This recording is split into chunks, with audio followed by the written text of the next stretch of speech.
마음껏 말씀하십시오.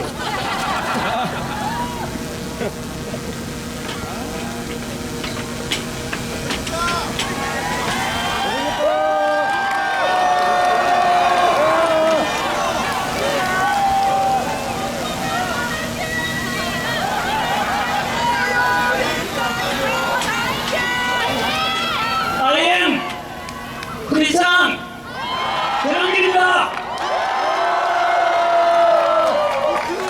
저는 오늘 제가 믿는 하나님의 말씀이 담긴 성경책에 손을 얹고 기도하는 마음으로 시작하겠습니다. 저는 하나님을 사랑합니다. 그리고 대한민국을 사랑합니다.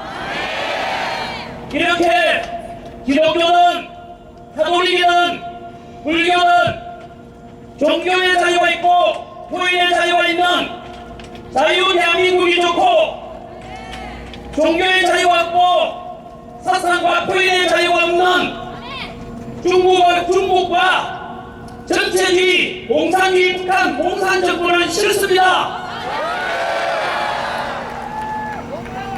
저는 오늘 처음으로 대통령 탄핵 반대 집회에 참석했습니다.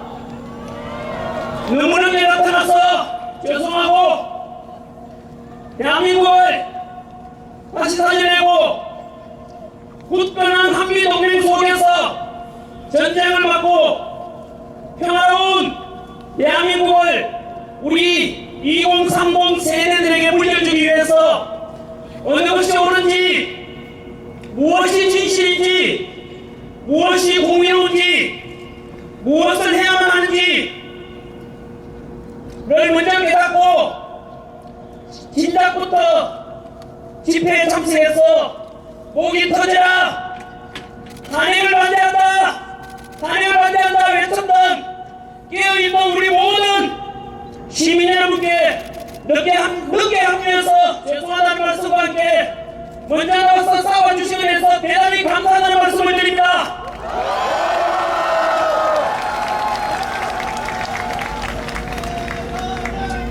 저처럼 비록 집회에 직접 참석 못하지만 대한민국 전국 방방곡곡에서 탄핵 반대를 응원하는 수천만 명의 국민들이 박수를 보내고 있고, 이것을 우리가 모두 하시고 더욱 소리 높여 탄핵 반대를 외쳐주십시오.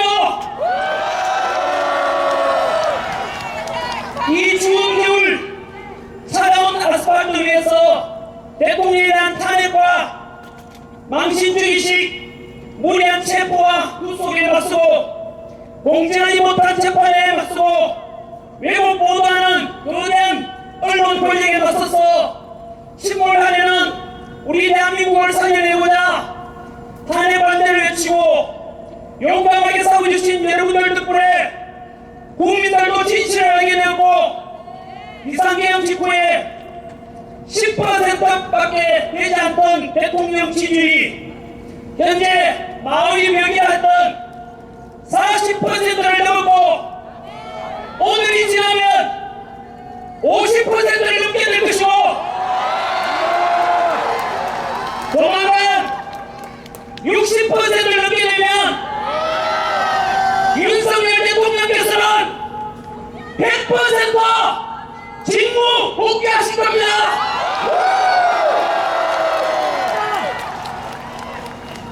헌법재판소 이비선 재판관께서 말씀하셨습니다. 헌재는 여당과 야당을 떠나 오직 국민만 바라보고 한다라고 말씀하셨습니다. 이 말이 무슨 뜻인지 아십니까? 대통령의 지지율이 올라가고 직무 복귀를 바라는 국민이 많아진다면 기꺼이 탄핵 기각 심판을 하겠다는 것 아니겠습니까?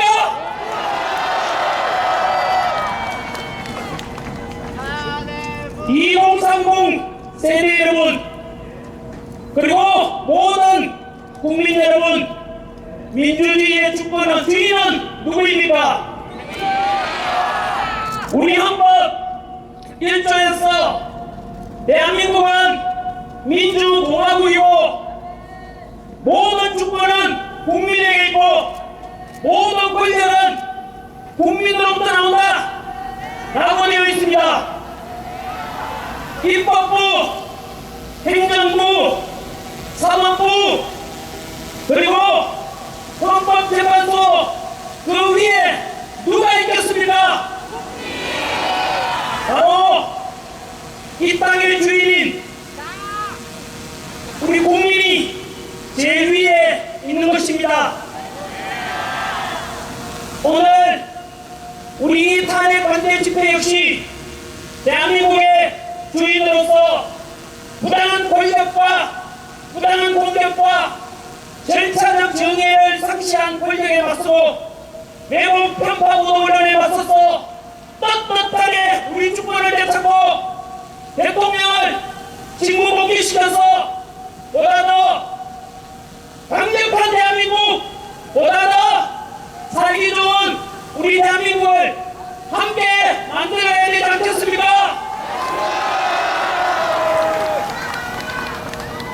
저는 정치인이 아닙니다.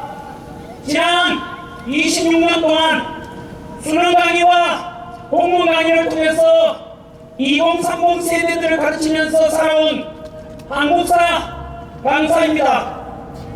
한국사 강의를 하면서 대한민국을 사랑하고 대한민국 국민으로서 늘 자부심을 가지고 살아라 라고 가르쳤습니다. 우리는 아픈 역사를 가지고 있습니다. 35년간의 일제 식민지를 겪었고 연이어 동족상잔의 1억 6.25 전쟁으로 무려 300만 명 이상 희생되는 전쟁을 치렀습니다.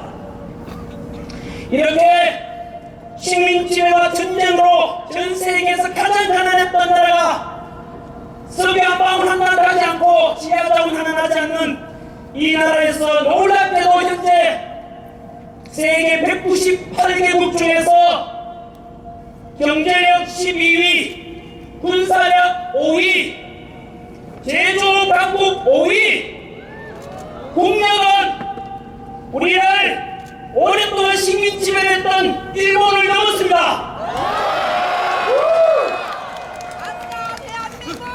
그리고 지난해 수출액은 6,800억 달러로 사상 최고치를 경신하였고 이 어려운 세계 경제 상황 속에서 무려 국제 무역 수지 500억 달러 흑자를 기록했습니다. 이런 위대한 대한민국 자랑스럽지 않습니까? 자랑스럽습니다. 우리 국민 대단하지 않습니까? 대단합니다. 이렇게 세계 최빈국에서 국력 6위에 오를 수 있던 것은 바로 당신께서는 못 먹고 못 입고 못 누리고 오직 국가와 가정과 자식 세대를 먹고 살게 하려고 불철주야 희생하고 헌신하신 우리 부모 세대의 땀과 노력 덕분 아니겠습니까? 이제 늙어서 주름은 깊어지고 기력은 약해졌지만 우리를 위해서 헌신하신 우리 부모 세대, 할아버지 할머니 세대 감사함을 잊어서는 안 될 것입니다.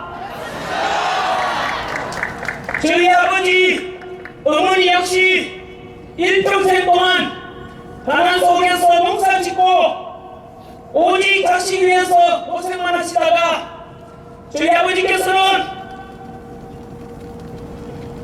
공항 한번 하지 못해보시고 이미 하늘나라에 가시고 시골에는 저희 어머니 홀로 계십니다. 우리 2030 세대 여러분, 그리고 저와 같은 40, 50 세대 여러분 모두 같은 마음으로 우리 자식들 위해서 헌신하신 우리 지금의 대한민국을 이만큼 먹고 살게 만들어주신 우리 부모 세대분들 그리고 할아버지 할머니 세대분들에게 감사의 뜻으로 박수 한번 올려주십시오.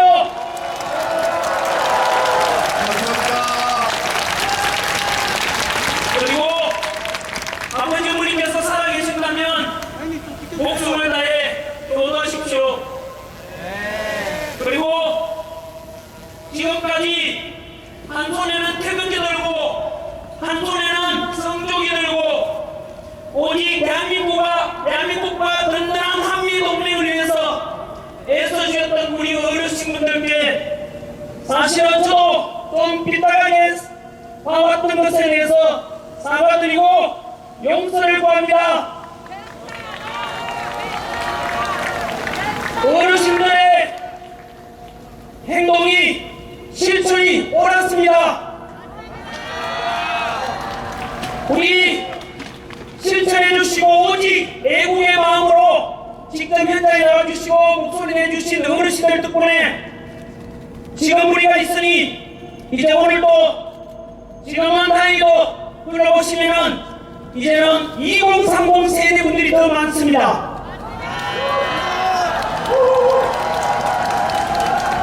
어르신들 보시기에는 아직 어리고 잘 모를 것 같지만은 그래도 우리 2030 세대 이 자리에 나오는 거 보면 대견스럽지 않습니까?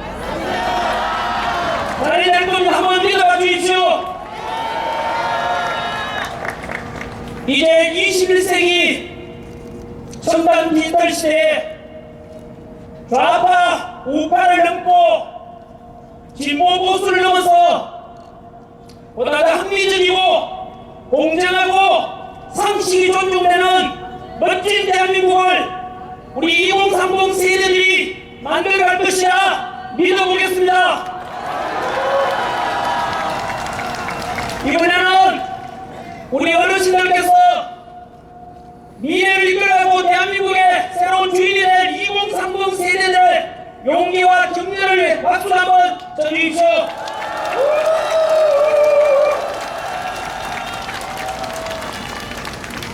바로 이겁니다.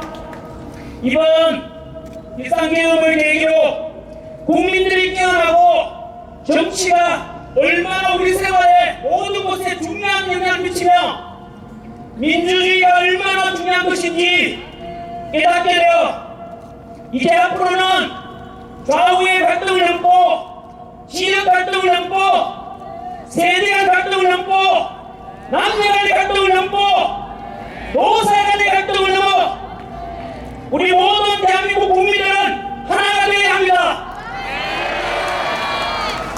나아가 남북 평화 통일을 이루고 한반도 한민족 모두 하나 되어 서로 통합하고 서로 존중하고 보다 더 풍요롭고 행복한 21세기 선진 통일 대한민국을 만들어야 되지 않겠습니까? 맞습니다.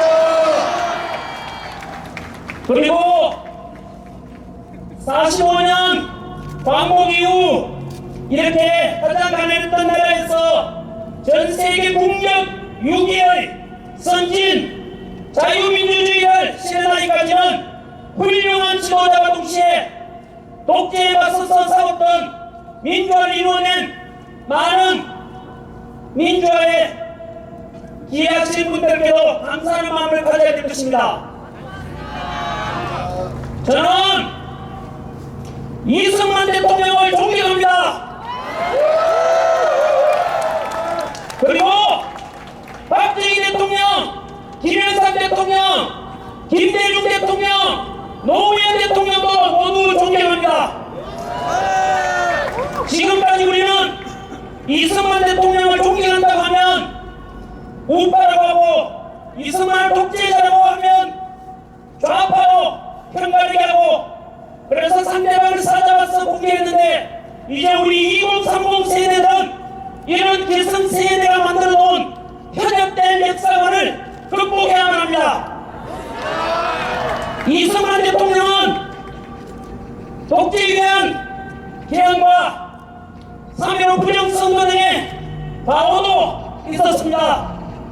하지만 광복과 6.25 전쟁의 그 혼란 속에서 농지개혁을 통해서 소장 농민에게 땅을 가질 수 있도록 해주셨고, 북한 공산당을 막아내고 한미 상호방위를 통해 주한미군의 주둔 약속을 받는 덕분에 튼튼한 안보의 토대를 위해서 우리는 지난 70여 년간 전쟁 없는 나라에 살 수 있었던 것입니다.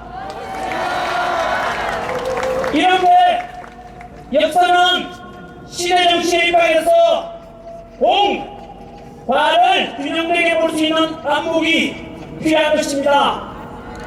박정희 대통령 역시 유신 독재의 과오도 있었지만 경제 성장의 1등 공신인 것은 아무도 부인할 수 없을 것입니다.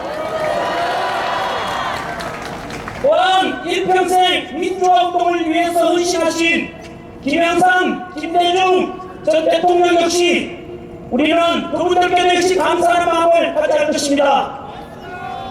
진보 세력의 지지를 받아서 당선되었지만 지지자들로부터 욕먹으면서도 한미 FTA를 체결해내고 미국의 요청을 받고 이라크 자이툰군의 파병을 실행하면서 확고한 한미 동맹을 가지겠던 이런 노무현 대통령의 평가도 높이 평가되어야 할 것입니다.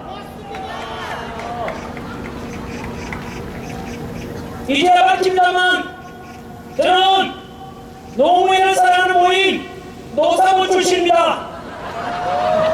노무현 대통령이 가장 심혈을 기울여 이루어야 했던 것이 무엇인지 아십니까?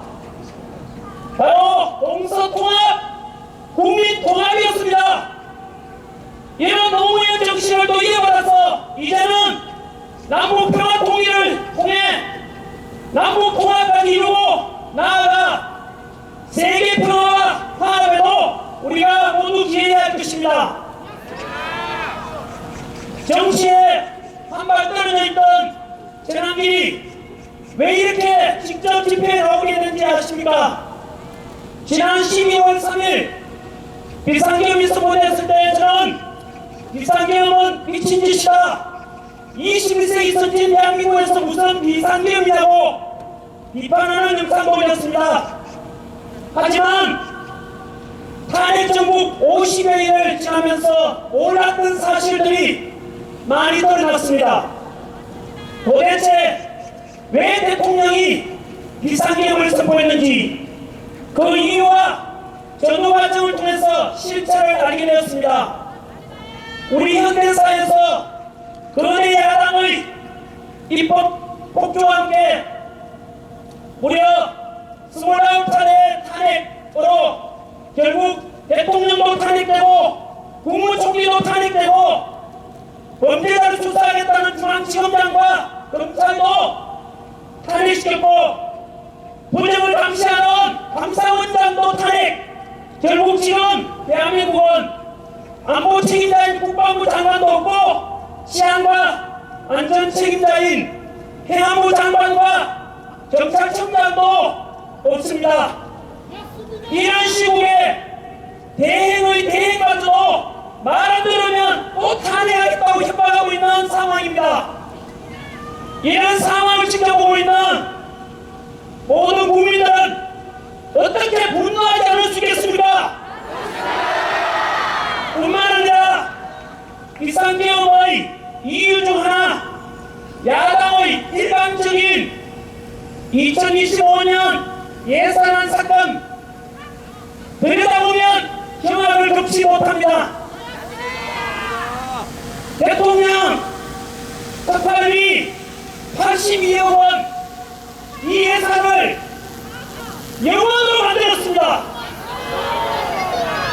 조폭과 범죄자 잡는 검찰의 경비 587억 원도 망원으로 만들었습니다. 마약 사범 잡고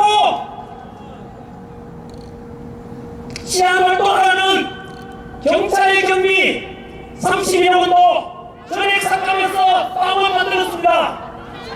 옆에 우리 지켜주시는 경찰분들 보고 계십니까?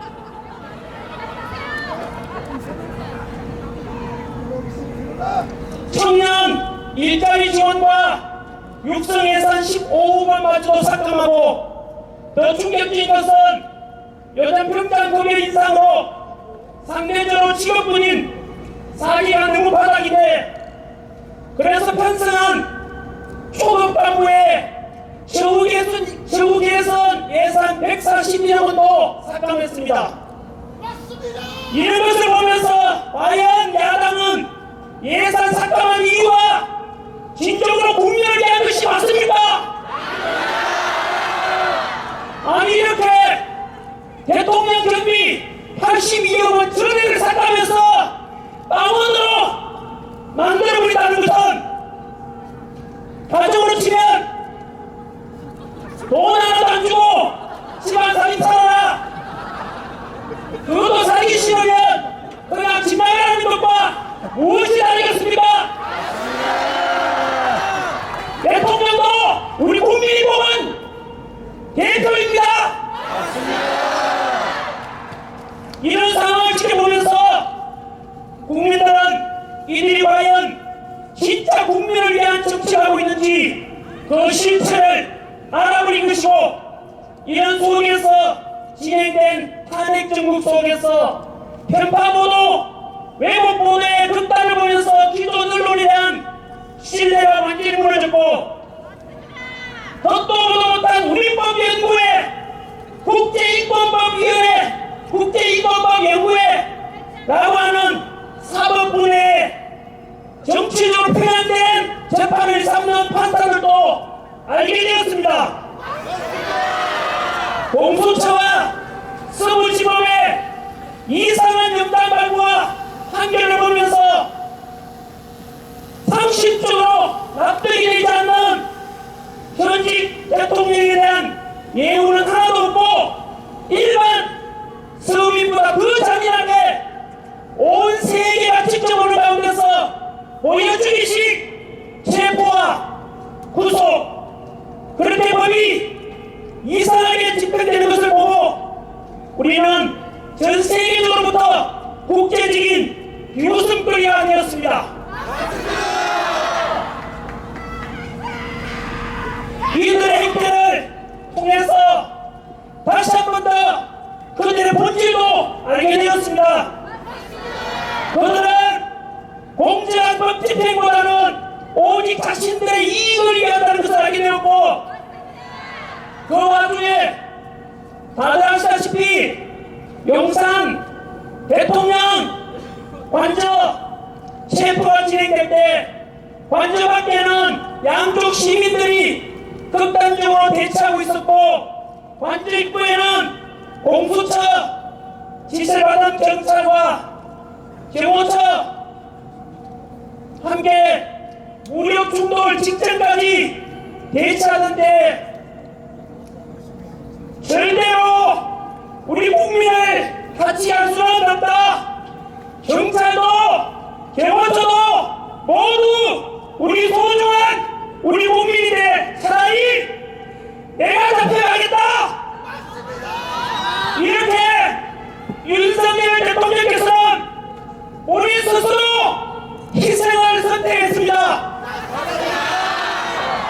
저는 그때서야 진정으로 누가 대한민국을 사랑하는 사람인지, 누가 더 국민을 진정으로 사랑하고 있는지, 누가 더 스스로도 희생하려고 하는지 정확히 진실을 알게 되었습니다. 대통령께서 우리를 사랑한다면 우리 역시 사랑으로, 대통령에 대한 사랑으로 보답해야 되지 않겠습니까?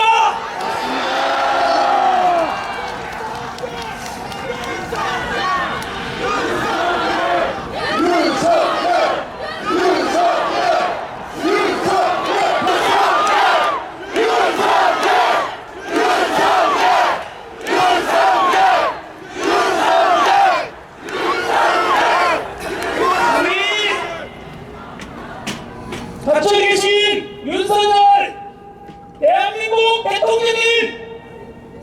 대통령님을 사랑하고 응원하는 목소리 들리십니까? 윤석열 대통령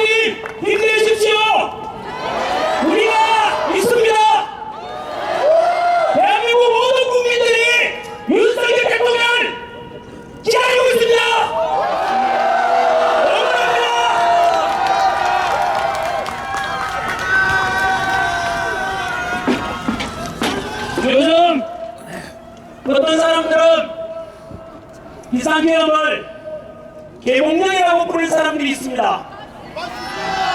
비상계엄과 대통령 탄핵 후 야당에서는 내란이라고 하고 대통령께서는 그에 맞서 입법 독주와 행정부를 마비시키고 29일 탄핵과 일방적인 예산삭감, 이러한 국회의 폐악질을 국민에게 호소하고자 선거한 합법적인 개헌이라고 맞서고 있습니다.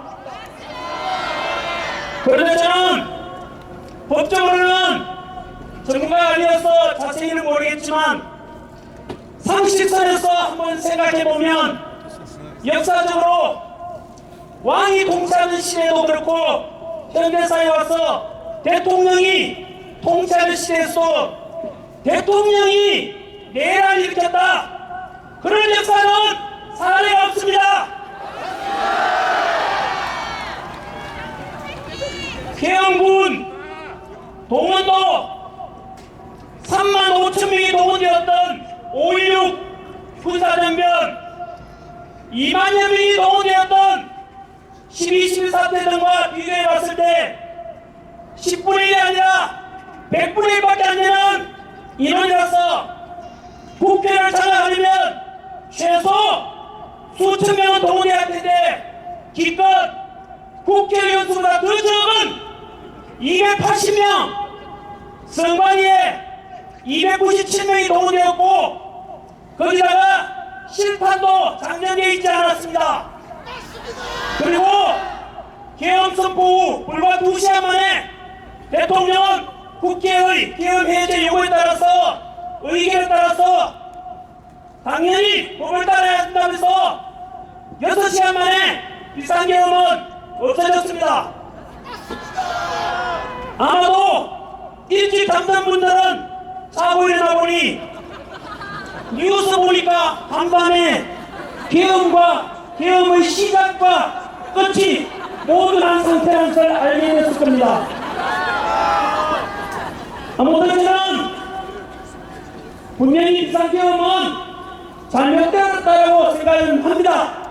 하지만 재판을 끝내봐야 할 것이므로 많은 국민들이 계몽령 이야기를 하는데 여러분들께서는 어떻게 생각하시는지 모르겠습니다. 저는 앞에 수많은 사례들을 통해서 분명히 우리 국민들은 그동안 수면 밑에서 감추어졌던 엄밀하고 또 우리가 무시고 넘겼던 것들이 이번 비상계엄 계기로 다 모든 것이 드러나면서 우리는 실체를 보게 되었고 진실을 보게 되었고, 그래서 국민들이 지금 다시 일어났고 이 속에서 비상계엄 그리고 탄핵에 대한 찬성 집회로 지금 반대 집회보다 인원이 없지 않습니까? 국민 여러분, 탄핵 반대 목소리가 들리십니까? 국민들이 이렇게 일어났다는 뜻입니다.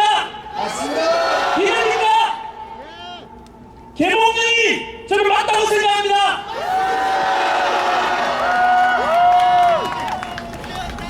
어느덧 이제는 헌법재판소의 시간이 다가왔습니다. 헌법재판소에 대해서 대한민국의 현재 가장 중대한 대통령 심판하는 기관이니까 모든 국민들은 헌재만 바라보고 있고 심판의 결과는 대한민국의 앞날에 너무나 큰 영향을 미칠 것입니다. 부디 헌재만큼은 공수처나 서부지방법처럼 정치적인 오해를 사지 않도록 오직 법과 양심에 따라서 올바른 판단해 주기를 모든 국민들이 바라보고 있고, 그래서 다시 헌재의 권위를 되찾을 수 있기를 모두가 바라고 있습니다.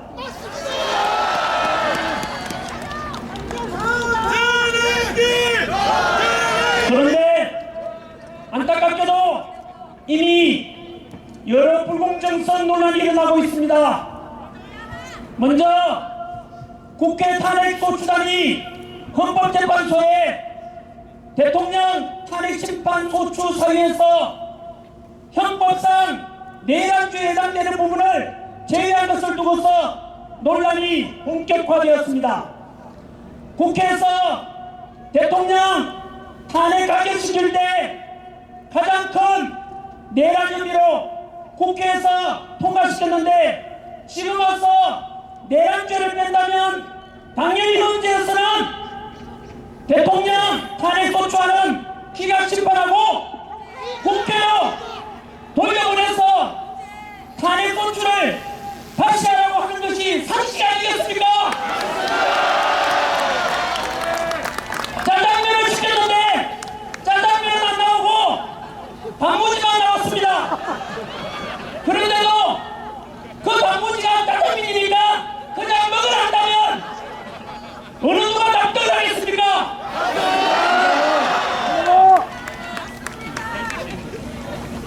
그러나 헌재에서는 또 아무 문제 없다고 하면서 현재 탄핵 심리가 진행되고 있습니다. 그리고 최근 헌재 재판관 중에서 문영배 재판관과 이재명 야당 대표와의 친부 노역에 대해서 역시 헌재는 개인적 관계로 심리에 영향이 없다라고 일축하였습니다. 정말로 이해가 되지 않고 납득이 되지 않습니다. 이러니까 절차적 정의와 공정성과 합리성을 강조하는 2030 세대들이 누가 이걸 듣고 따라가겠습니까? 정말 기성세대한 사람으로서 부끄러워서 얼굴을 못 들겠습니다. 우리나라 헌재도 마찬가지로 왜 이렇게 무너졌는지, 왜 이렇게 무릎배한지 너무나 안타깝습니다. 그래서 지금 우리가 주권에 살기 위해서 이 자리에 모인 것 아니겠습니까? 이렇게 우리가 모여서 무너져가는 대한민국을 다시 살리려고, 그리고 국민 다시 통합하자, 대한민국을 정상화시키자, 이런 목적으로 모이는 것 아니겠습니까? 한 번 더 헌법재판소 이미선 재판관은 정확히 말씀했습니다. 헌재는 여당과 야당을 떠나 오직 국민만 바라보고 간다 라고 말했습니다. 이 말이 무슨 뜻인지 아시겠죠? 대통령 지지율이 올라가고 직무 복귀를 바라는 국민이 많아진다면 기꺼이 탄핵 기각을 하겠다는 뜻 아니겠습니까? 맞습니다. 여러분, 그럼 우리 다시 뭉칩시다. 보수든 진보든 뭉쳐서 대한민국을 살려냅시다. 더욱더 강한 대한민국, 통합되는 국민, 그래서 우리 2030 세대들이 보다 살기 좋은 대한민국, 상식이 존중되고 정의와 공의가 강물처럼 흐르는 그런 반듯한 대한민국을 소망하는 모든 국민들께서 함께해 주시라 믿습니다.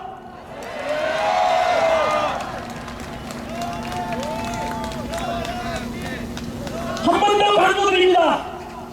비상계엄 직후에 10%까지 떨어졌던 대통령 지지율이 현재 마의 벽이 됐던 몇 퍼센트를 넘었다고요? 40%를 넘었고 오늘 시간이 지나면 50%를 넘게 될 것입니다.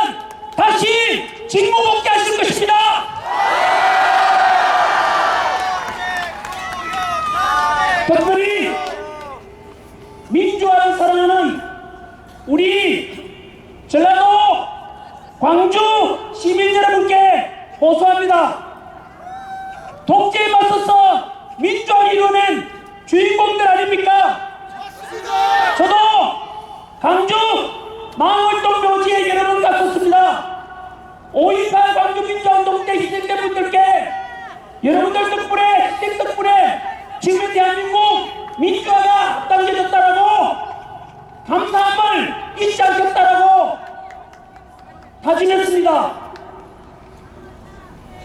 전라도 우리 광주 시민 여러분, 지금 야당의 형태를 보십시오. 입법 독재와 일방적인 예선 삭감, 그리고 이로 인한 행정부를 마비시키고 대통령 탄핵과 29번의 탄핵, 이게 과연 민주적이고 말이 되는 이야기입니까? 거기다가 최근 들어와서 야당에 대한 지지율이 떨어지니까 그 여론조사하는 기관을 협박해서 이제 국민의 여러 눈과 귀 밖도 가리려고 하고 있고, 카톡 금전이라는 현대사회에서 우리 민주화된 대한민국에서 상상도 할 수 없는 표현의 자유를 맛보자 하는 것. 여러분, 최근에는 대통령께서 비상계엄에 선포하실 때 국회보다 우리 선관위에 더 많은 계엄으로 보냈지 않습니까? 다 합쳐도 기껏해야 얼마 안 됩니다. 아까 말씀드렸지 않습니까? 5.16 군사전면 때 35,000명, 12.12 사태 때 2만여 명, 국회에 보내지고 우리 국회 얼마나 큽니까? 저기 기껏해서 280명, 100분의 1도 안 됩니다, 여러분.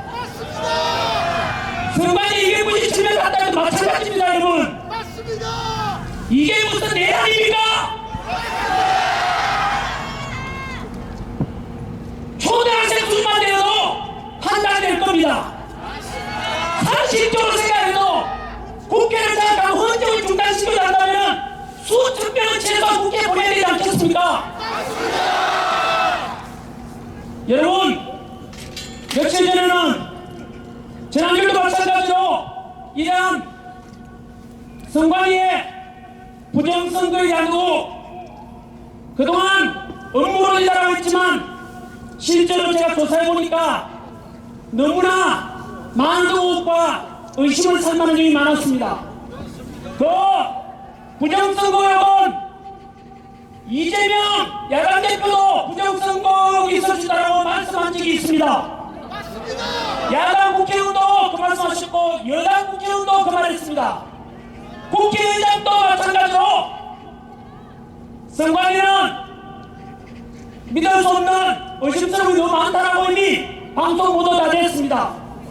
저 역시 마찬가지로 선관위의 과거에 있었던 너무나 많은 비리들, 1200명이 넘는 인사채용 문제와 비리, 저는 재수를 듣고 국어공무원들 가서 선관위에 근무하려는 목숨 걸고 공부하는 그 수업이라고 생각하면은 이런 것을 들으면 진짜 피가 거꾸로 솟습니다.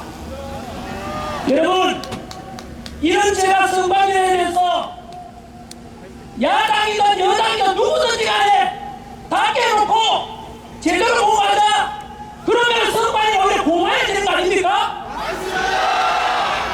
그 투명성 있는 기관이 될 것이고, 그러면 얼마나 좋겠습니까만은 놀랍게도 제가 선관위를 비판했는데 민주당에서 전환기를 고발했습니다. 한 번 더 말씀드립니다. 전환기는 선관위에 많은 의혹과 문제에 대해서 지적했는데 민주당에서 저를 고발했습니다. 민주당!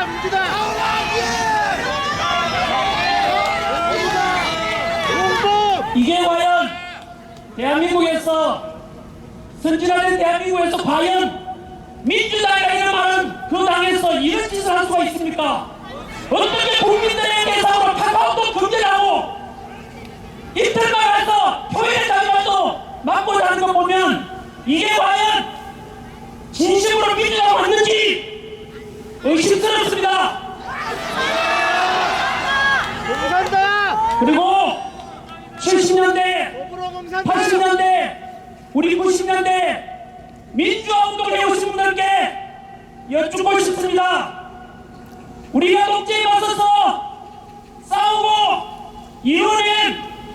우리가 꿈꾸었던 민주화가 지금 민주당이 하는 이런 모습 맞습니까? 교회의 자유를 말살하고 공정과 상식을 무너지고 꼼수와 반칙이 팽배해지는 모습 다 보고 있지 않습니까?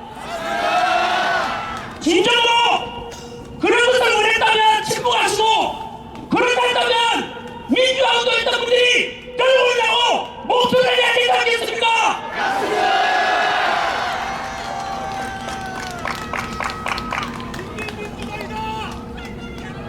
우리 전 대통령 김대중 대통령께서 그런 말씀하셨지 않습니까?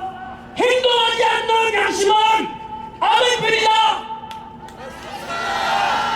이제 전국 교회에서 대학 교수들도 학계 전문가분들께서 이제 목소리 내십시오.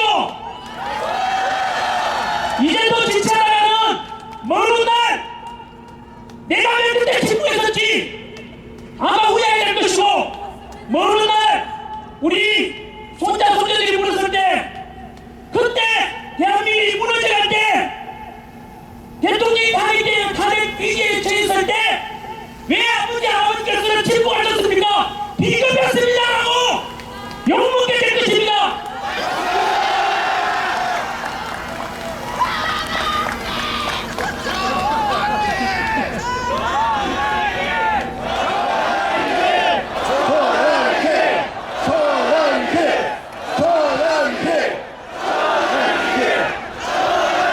끝으로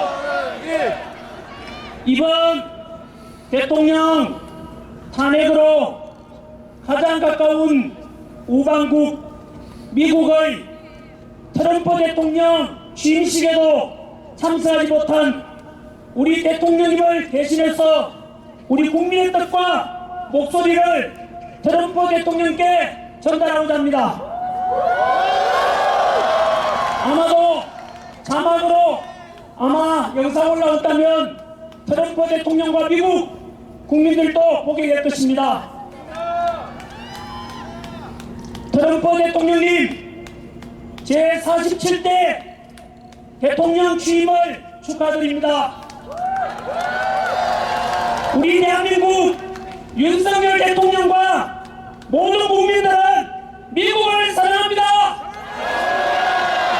그리고 우리 평화를 지켜주고 계시는 주한미군을 사랑합니다.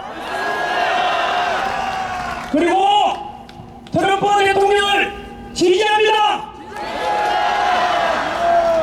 우리 대한민국과 미국은 지난 70여 년간 군사적 동맹과 경제적 협력을 통해서 상호 우호와 협력 속에서 가장 가까운 우방으로 튼튼한 신뢰관계를 유지해 왔습니다. 우리 대한민국이 북한 공산당의 침략을 받았을 때 유엔군 이름으로 메가드 장군을 비롯한 미군이 와서 우리 대한민국이 공산화되는 것을 막아주었습니다. 그 전쟁 속에서 사망자 36,574명, 부상자 103,284명, 포로와 실종자 7,926명, 합계 희생된 미군 희생자 147,784명의 미군이 북한 공산당과 싸우다가 희생된 것을 우리는 절대 잊지 않고 기억하고 있으며 이분들의 희생과 주한미군이 지켜준 덕분에 지난 70여 년간 우리 대한민국은 공산당과 맞서서 이길 수 있었고 지금까지 평화를 유지하고 있습니다.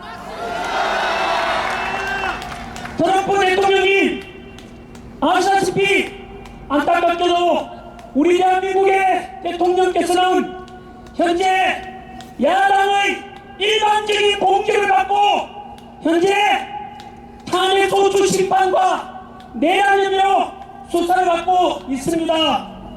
그래서 취임식 날 우리 트럼프 대통령과 우리 대통령께서 가장 가까운 옆자리에 앉아서 취임식 축하를 해드렸어야 하는데 그렇게 하지 못했습니다. 아마도 트럼프 대통령께서 같은 마음이었을 것이라 생각합니다.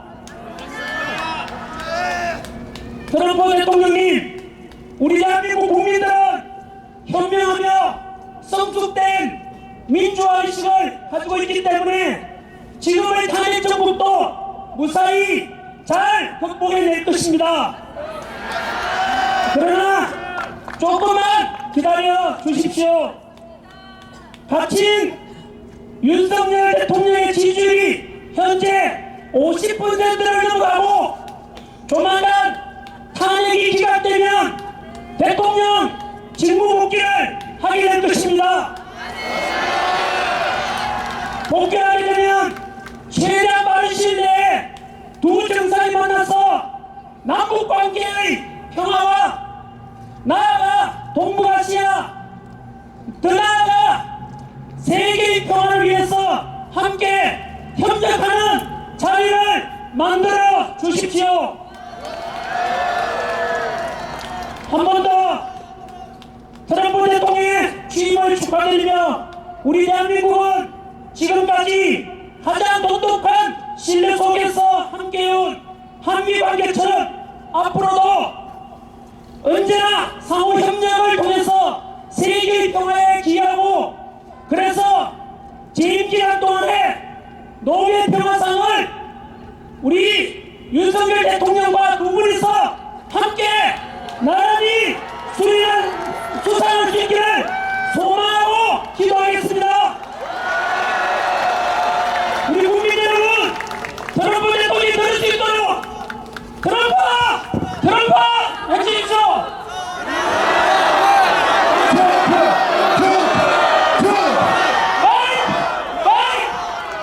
함께 외치겠습니다.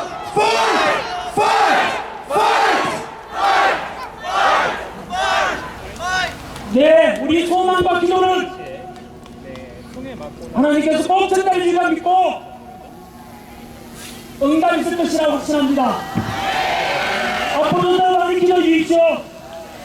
이제 제 강연을 마무리 짓고자 합니다. 저는 2030 세대들과 모든 국민 여러분들께 한 번 더 호소합니다. 지금의 대한민국은 비상계엄과 탄핵정국 속에서 정치적, 경제적, 군사적 모든 면에서 가장 위기에 처해 있습니다. 이럴 때일수록 우리는 무조건 뭉쳐야 합니다. 97년 IMF 외환위기 때도 우리 국민 모두는 하나같이 집에 있는 금반지, 돌반지 다 가져나와서 근무운동에서 전 세계에서 놀랄 정도로 빨리 극복해냈습니다. 2002년 월드컵 때도 모든 국민이 하나가 되어서 응원하고 박수치고 함께 뭉쳤던 기억이 있을 것입니다. 우리 대한민국 국민들은 위대합니다. 다시 뭉칠 수 있고 다시 일어날 수 있습니다. 전 세계 국력 6위 이런 위대한 대한민국 국민들 다시 뭉쳐서 다시 한 번 더 일어나 봅시다. 기회하시는 분들 힘내십시오. 근로자 여러분들 힘내십시오. 대한민국 다시 일어날 것입니다. 그래서 다시 한번 우리 허리를 골라내고 대통령 복귀하시면 다 함께 즐거운 마음으로 신바람 나게 대한민국 덩실덩실 춤을 추고 다시 한 번 더 뭉쳐봅시다 여러분. 지역을 넘어 세대를 넘어 노사를 넘어 모두가 통합하고 남녀 모두 통합하고 한 번 더 뭉쳐봅시다. 우리 대한민국 국민들은 강합니다. 이번 어려움도 어떤 어려움도 극복해낼 것입니다. 2030 세대 여러분들 다시 한 번 더 힘내십시오. 우리도 청년 세대를 믿고 2030 세대는 우리 4050, 6070 세대를 다 믿어보십시오. 도산장 말씀하셨습니다. 청년이 죽으면 민족이 죽는다고 했습니다. 저는 우리 청년들이 다시 한 번 더 깨어나고 다시 해야 될 것이라 믿습니다. 끝으로 아까 말씀드렸던 좋은 말씀 한 번 더 전하겠습니다. 이 비상시국에서 침묵하신 분들, 행동하지 않는 자의 양심은 악의 편이라는 말씀 꼭 기억해 주십시오. 그리고 러시아 시인 네크라소트가 했던 말씀으로 끝맺겠습니다. 슬픔도 노여움도 없이 사랑하는 자는 대한민국을 사랑하고 있지 않다.